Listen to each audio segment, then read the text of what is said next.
Hi everyone, this is my afterthought on the 2024 Olympics. First off, I have to start by again saying the same thing that I recently said in my commentary on other world events that were happening. And that is first off that again in the Olympics we saw that the separation or the division between good and evil is getting bigger and bigger, and it's there for everyone to see. Second off, I have to say that again we saw that the counterculture was there from the beginning until the end, and we must remember the devil is a master counterfeiter, and that is exactly what he did during the Olympics as well. And if we take everything that happened during the Olympics, we can begin at the beginning, or we can start at the beginning saying it started off at the opening ceremony with the mocking of the Last Supper and Christians, and the Last Supper, of course, being changed or exchanged to the feast of Dionysus, and Jesus being exchanged for Dionysus, of course. And then followed all of the demonic symbolism that were displayed for everybody to see during the opening ceremony of the Olympics. But it did not stop there. During the games, man Khalif with male chromosomes was allowed to box against females with female or women chromosomes. Christian athletes were silenced, and even in the medals, we saw that the medals supposedly, they say the medals had pieces of the metal of the Eiffel Tower in them, and those pieces of metal were, of course, grey. And I think that was a big statement being made as well, without people realizing it. And the statement was that it's grey. It isn't black or white. There isn't a right or a wrong. It's grey. It's in the middle. So that was a big statement, I think, that people missed during the Olympics. And you would think that the negative reactions regarding the opening ceremony would have made the French rethink their ways. But nope. At the closing ceremony, it went from bad to worse. We had headless angels, hymn to the Greek god Apollo. There was Rita Spuddies, go Google Power Rangers, that looked like grey frogs that worshipped the Golden Voyager, and there were other devilish figures who wanted to lure us into the big ring, and that was, of course, symbolic of a portal to lead us into a new time and a new age. So that's my introductory thoughts about the Olympics of this year. And now I want to give you some freestanding facts. Maybe they have something to do with each other, maybe they don't. You can connect the dots if you want to, but I want to invite you to follow me.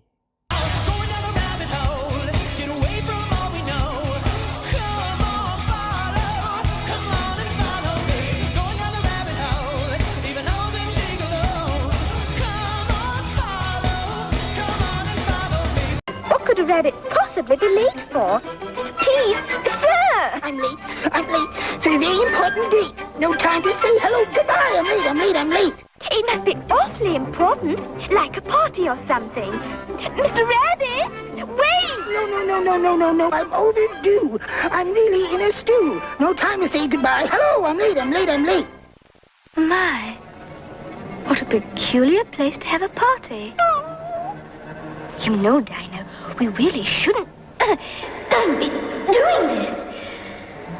After all, we haven't been invited, and curiosity often leads to trouble. Goodbye, Dinah. Goodbye. So let's start with France as a country. it's very interesting to me that in the last couple of years, France is becoming and was more and more popular as the place where large gatherings or events are being held or presented. Like, for example, last year in 2023, the Rugby World Cup, where the President Emmanuel Macron, of course, was booed. Du rugby.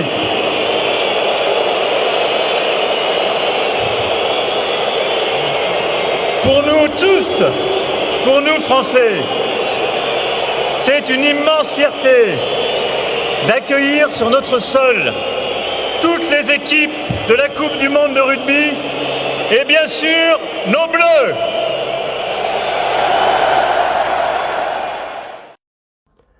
And of course, now in 2024, the Olympics, and also a bit later the Paralympics.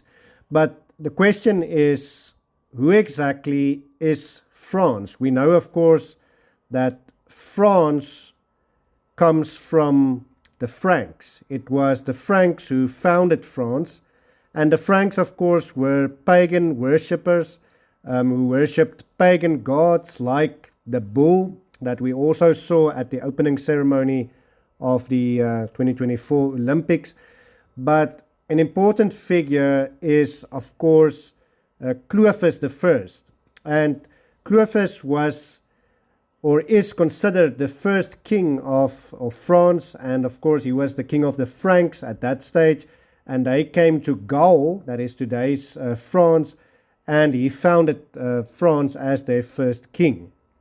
So it's also important that Clovis is the primordial equivalent of Louis. So we know a lot of the French kings were named Louis the First and the Second, the 13th and the 14th, and so on.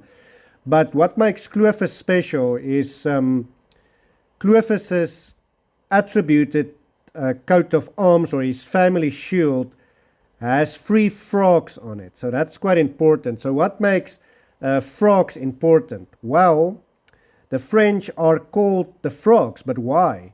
When I think of France, I have a connotation in my head with 2 animals when I think of France. The first one is the frogs, and for me it's purely because I was always told that in France, in the very smart restaurants, they serve frog legs, and the other animal is, of course, the rooster. But let's get back to the frogs. Frogs, of course, are also symbolic animals, and the symbolism of frogs is that frogs symbolize transformation and change on a journey, and that is on a magic, or that is in a magical way, and that is for us to let go of everything in the past and to handle this transition from or this transformation in a wise way. So I want to present to you a Bible verse, or a few verses. In Revelation 16 verses 13 to 15 we read, "Then I saw 3 impure spirits that looked like frogs. They came out of the mouth of the dragon, and out of the mouth of the beast, and out of the mouth of the false prophet. They are demonic spirits that perform signs, and they go out to the kings of the world, or the whole world, to gather them for the battle of the great day of God Almighty." So I want to interrupt myself here at the end of verse 14 before I read verse 15. First of all, we see the 3 frogs, like the 3 frogs on the family crest or the coat of arms of Clovis. And then also in verse 14 specifically, we read, "They are demonic spirits that perform signs, and they go out to the kings of the whole world." During the opening ceremony, during the closing ceremony, we also saw these signs being performed right in front of our eyes. And more than that, who was gathered at the Olympics? The whole world were gathered at the Olympics in a certain sense. Everybody's eyes were on the Olympics. And then verse 15 reads, "Look, I come like a thief. Blessed is the one who stays awake and remains clothed, as not to go naked and be shamefully exposed." Again, I want to say that there were people almost naked, especially during the opening ceremony. I'm thinking about the transgender guy or the drag queen next to the little girl at the mocking of the Last Supper, and also this Dionysus character, the blue one, that was presented at the opening ceremony.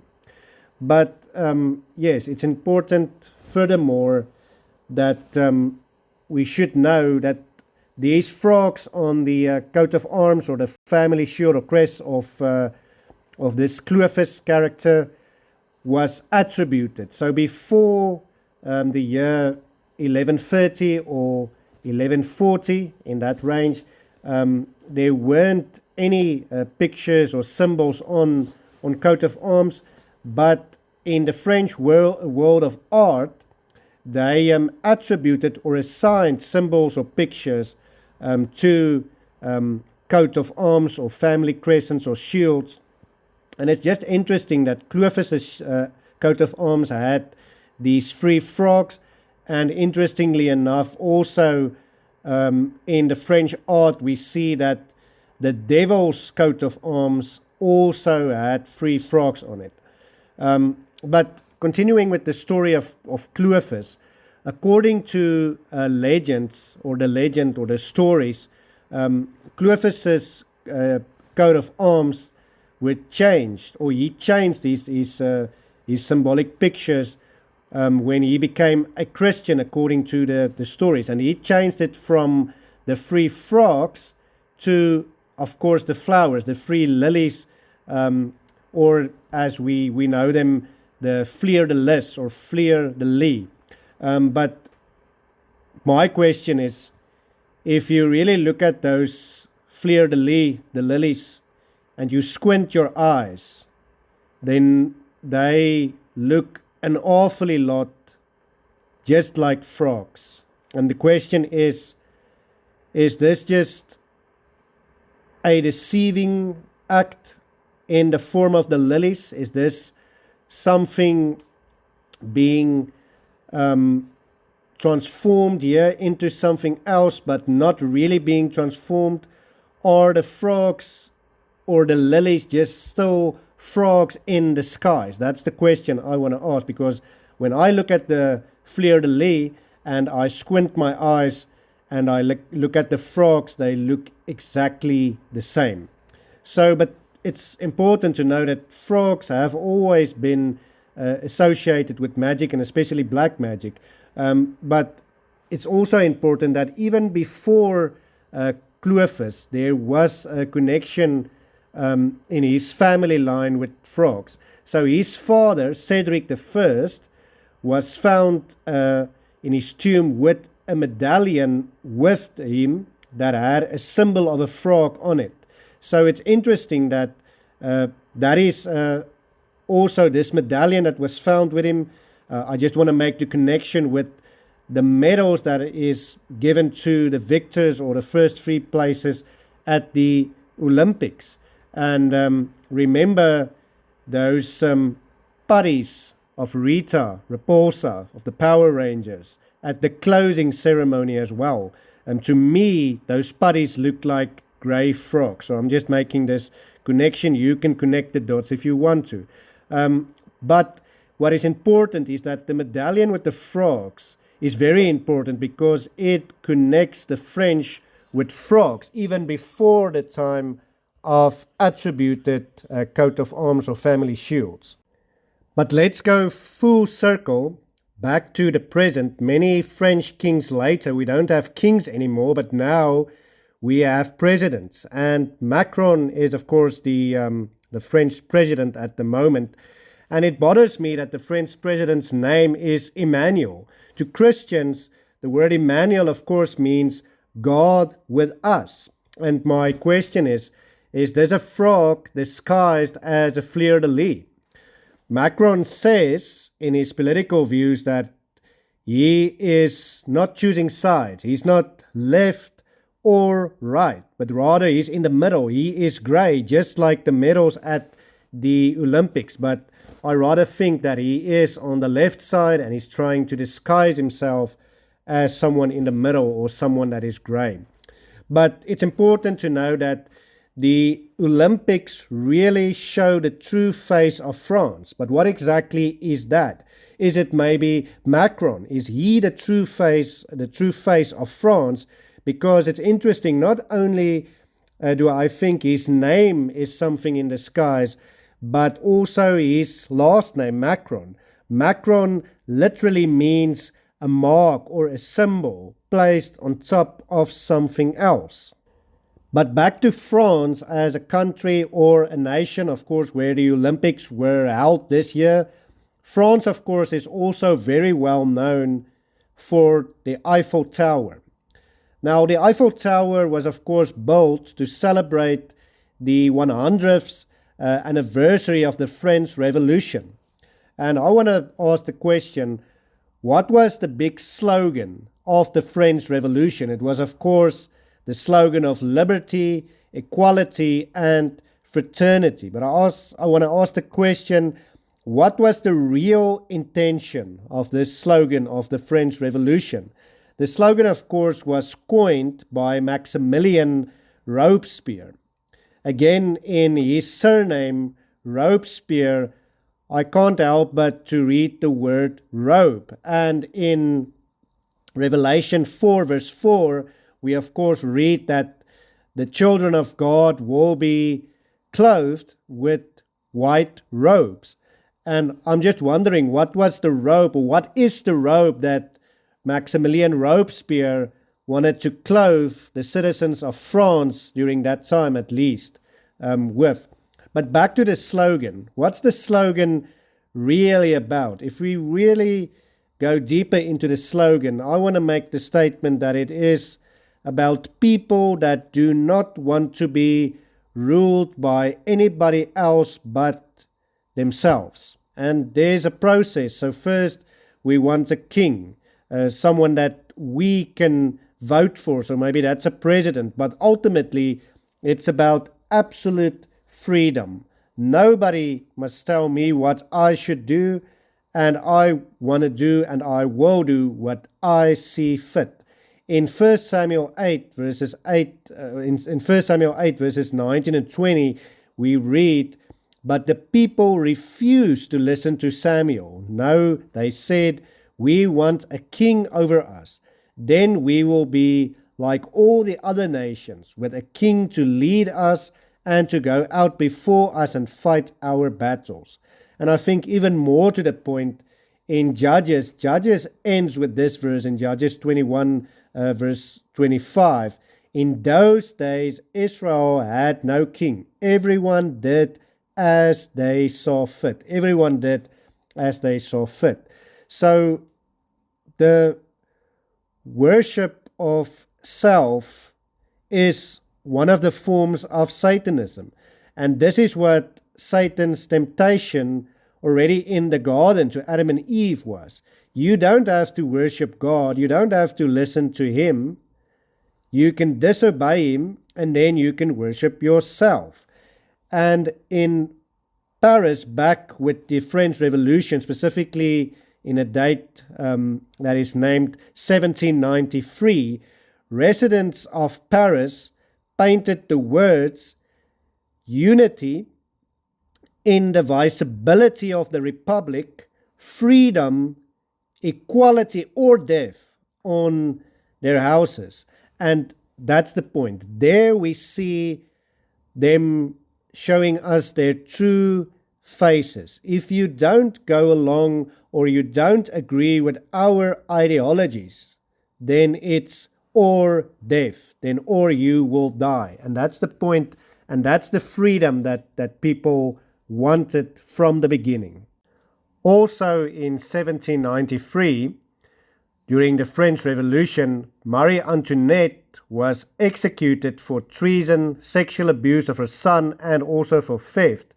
But during the 2024 Olympics, she was brought back with her severed head in her hands, and from the same prison building where she was held and executed, her blood was splattered in the form of smoke and confetti over the spectators watching the opening ceremony of the 2024 Olympics. So for Christians, we know that Jesus washed us with his blood on the cross.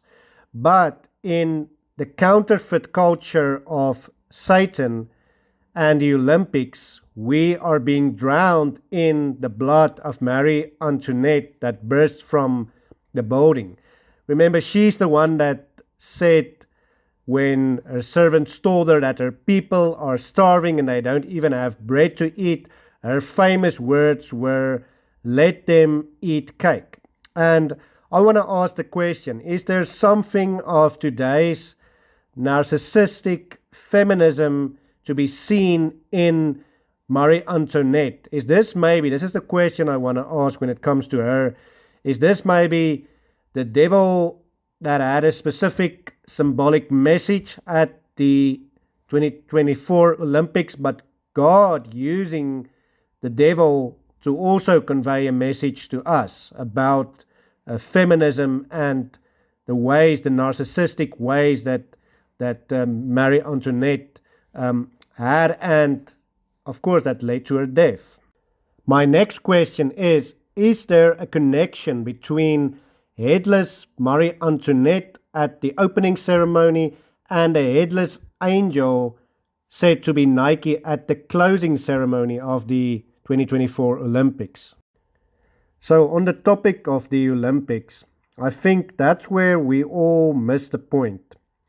We must remember that the Olympics have always been a festival in honor of false gods, especially Zeus. The original Olympic Games were held in honor of the Greek god Zeus. During these games, pigs and other animals were sacrificed to Zeus. And we must also remember, especially as Christians, that the original Olympic Games was ended because of the spread of the gospel. It was seen as a victory for the gospel because Greeks became Christians. They did not want to worship Zeus anymore, and so the original Olympic Games were ended. And then, about 1,500 years later, the games are revived by, guess who? By a Frenchman with the name of Baron Pierre de Coubertin. And that's very interesting. So, back to the initial Olympics. At first, it was, of course, only men who could participate to make sure that no one cheated. Men participated naked, and I think that was also a pride thing. Men did not want women to beat them, and women or the wives were not allowed at the Olympic Games, but prostitutes were everywhere. Prostitutes were synonymous with the Olympic Games, and especially because it was held in honor of Zeus and also, of course, the occult of Aphrodite. And in 2024, nothing has changed. Now, there are just not prostitutes anymore, or maybe there still is, but the prostitutes are not getting paid, but now the athletes themselves are putting in the hard work that the prostitutes used to put in back then. And it's common knowledge that at the so-called Olympic villages over the years now, there is a lot of sexual antics going on. Feel free to read like the article of ESPN about the testimonies of athletes over the years telling about the things happening inside of the Olympic Village. And long story short, it's a lot of sex. And speaking of it, during the opening ceremony and the mocking of the Last Supper, it was the blue Greek god Dionysus who was presented naked as the bread of life in the symbolic replacement of Jesus Christ. And this Greek god Dionysius is precisely the god of wild sex and pleasure, and also the god of wine, because again, in replacing Jesus, the blood of Jesus must be replaced with wine that makes people drunk, because Dionysius, one of Zeus's sons, drives his followers crazy. He is the god of wine and of wild ecstasy, and that's how the 2024 Olympic Games began. A little later at the opening ceremony, there was also the bull, like I already said, the golden bull or the golden calf, and that is of course a symbol of the god Baal, but also a symbol to represent Dionysius, because like Baal, he is also the god of fertility. That goes along with the wild sex and everything. But also, interestingly enough, the psychologist, the German psychologist Friedrich Nietzsche, who wrote that God is dead, he was a worshipper of Dionysus, and he considered himself a disciple of Dionysus, and he later actually thought that he was Dionysus. And if he thought, Nietzsche, that the only way the world could be safe is if everybody became followers of Dionysus. So that means that everybody must be free. Nobody must have anybody to tell them what to do, and we must be in this drunken state of ecstasy. But I want to ask the question, isn't that where we are back to today? And doesn't the wine of Dionysius still make people drunk today?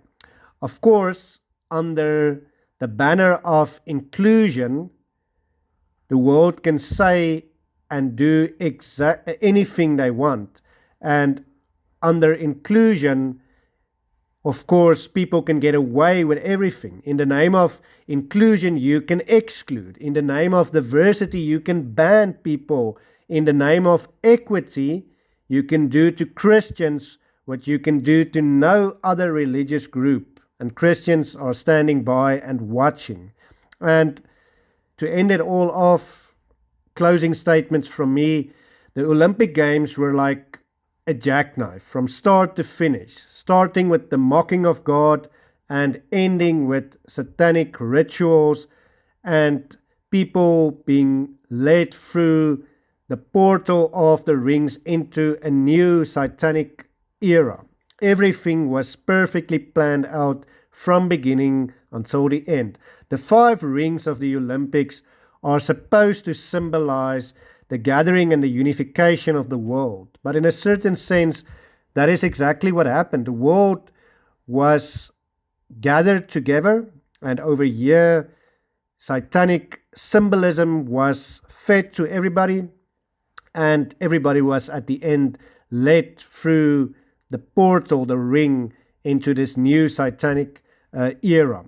France and liberals all over were defending everything that happened at the Olympic Games, from the opening ceremony right through until the end of the closing ceremony. And they were all saying, no, it wasn't anything to do with demon worship or satanic worship.